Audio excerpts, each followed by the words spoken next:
Our emotions are a mark of evolution, of sophistication, of more understanding, of consciousness. Our emotions are not something that we should disregard, and we should accept the idea that they are superfluous, or they are in a way of becoming more successful or more humans or anything like that, because our emotions are the bridges that connects the external world with the internal world. And they are, as I said in my last video, they are senses. We evaluate reality through our emotions. It's a way to sense, like touching, like smelling, like hearing, like taste, like seeing. That's what emotion does for us. It's a way of telling us how the world is all about, if this world is friendly or is not friendly. You know, the fight or flight idea come from our emotions in a more sophisticated way than the primitive animals like insects, reptiles, or birds do. So when they try to stop, distort, change, redirect our emotions, are basically taking us, our vision, our hearing, our taste, our touch, and giving them a different kind of stimuli in order to make us think that that's the correct one. But the correct one is not the one that we perceive, but the ones who have been pushed on us as if they were true. So basically, what's going on, they are depriving us from our innate capacity of relating ourselves in a natural and innocent way to the world, and replacing that by something that is functional to the abusing system that we are being born in. And here is when our trust is broken, because we naturally trust our caregivers. That's a natural thing from a child, from an animal, from any mammal. But if our caregiver is not giving us what we as children expect in a completely unconscious way, we want to start computing those acts from the caregiver with the words that the caregiver is giving to us. So we're going to probably compute pain with the word love. We're going to compute the word humiliation with the word responsibility, and so on and so forth. So we want to change the meaning of the event by a twisted name that will be stored in our memory with that particular image, and is completely wrong. So how are we going to move on life with these wrong definitions? Our emotions are senses, are ways for us to see, to understand, to realize, to know. And they belong to more sophisticated animals, beings on planet Earth.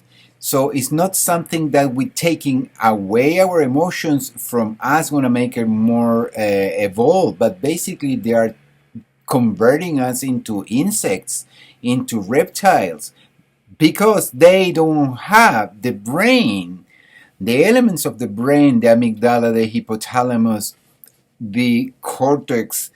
They don't have those elements in the brain.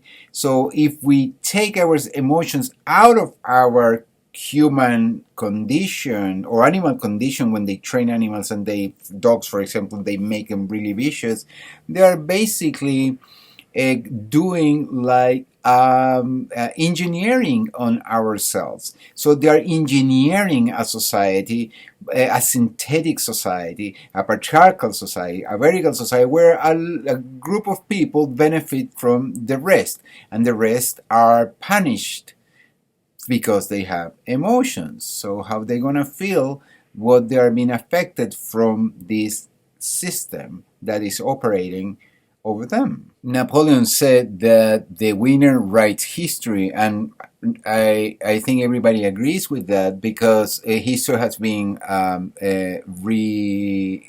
recreated. For example, when they burned the Library of Alexandria, when Hitler were burning the books, when Pinochet was burning the books in Chile, all those things are attempts to destroy memory and to destroy what it was the common way of living at that particular time. So the paradigm that I mentioned before, created, for example, in this case, by a modern patriarchal society, we have here 5 levels: foundational myth, culture and ideology, representation, family education and peer pressure, and perception. All these things gonna give us the influence of the environment, the relevance or the description or the identity of the ego. Other elements going to be like the personal, the ingrained, the genetic elements, that, but they don't play as a role, as according my point of view, the same roles that the ones created by social reality. A society that wants to shape, engineer the way that people live and survive and exist and do business in their arrangement will use techniques in order to take care of this modification, this reshaping of us, of humans, and nature and the rest of the things, material things. But the problem is that humans become also a resource. In administration, that the humans are called human resources. They are not people. But resources, just like capital, just like furniture, just like anything else. So that's the starting point, that we become resources. When we become resources, when we become objects, things are changed, because objects do not have feelings, and objects can be manipulated the way the subject want to manipulate the objects. So that's the whole idea. So in order to achieve those goals, you need to, as I said, reshape the people. And how do you start doing that? When in the family. You start in the family by neglecting, pushing ideas that are not the real ideas in the child, with the purpose of adapting this person to the environment. So the logic of this is perverse, because it's not the person, the environment does not reflect the person's feelings, the person's inner world, but it's an environment, like when the chicken is born in a chicken farm. So the chicken has no idea that it's a chicken farm. For the chicken, is normal that place, because she or he was born in there. But if a chicken comes from outside, or another bird that is flying over the chicken farm, can see that these animals are restrained. These animals are not free. These animals are being manipulated. And how do you do that? By breaking little by little the true self of the person and replacing it by a false self. And what are the consequences? Mental illness. But mental illness is something that you don't see, like a color in your dress or the shape of your car. Mental illness is something that it takes time to see for an observer. It's not something that you meet a person and you immediately know that that person has a problem. Most of us have problems, by the way. But these mental illnesses can be very perverse, and the main point of these mental illnesses are because the lack of trust and the lack of the capacity of the people to connect with each other and with nature.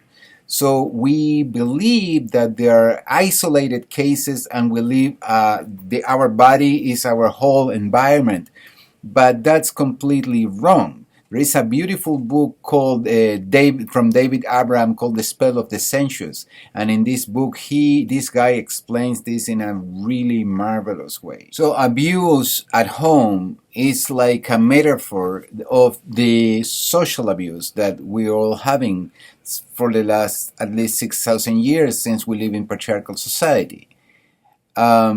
Now we know Graham Hancock have been doing studies, this British guy, journalist, that the megalithic sites that we might have started before, and we might have like completely evolved societies 14, 15,000 years ago. That's in discussion today, and I think there is a lot of information that really sustains or supports his case.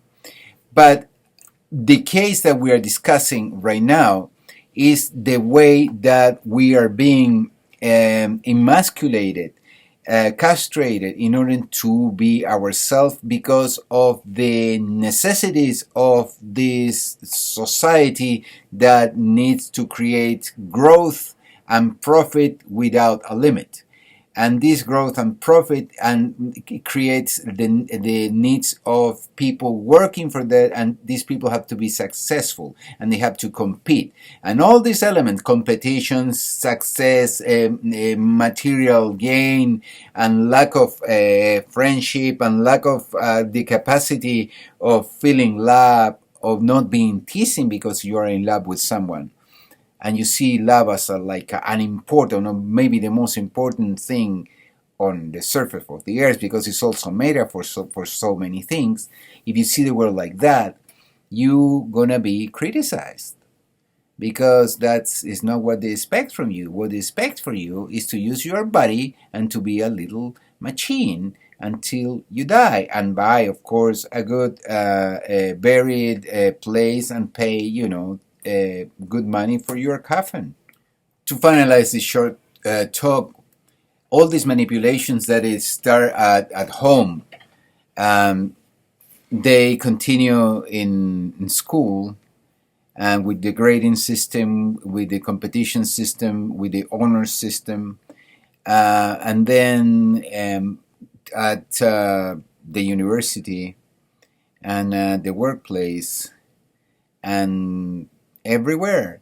So the whole point is to determine who is the best, and the thing is that's so petite, so poor, so insignificant. Nobody is the best. We're all in this journey of cosmic journey of life.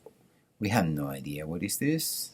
Religion tried to give an explanation, but if there were one explanation, we only had one religion.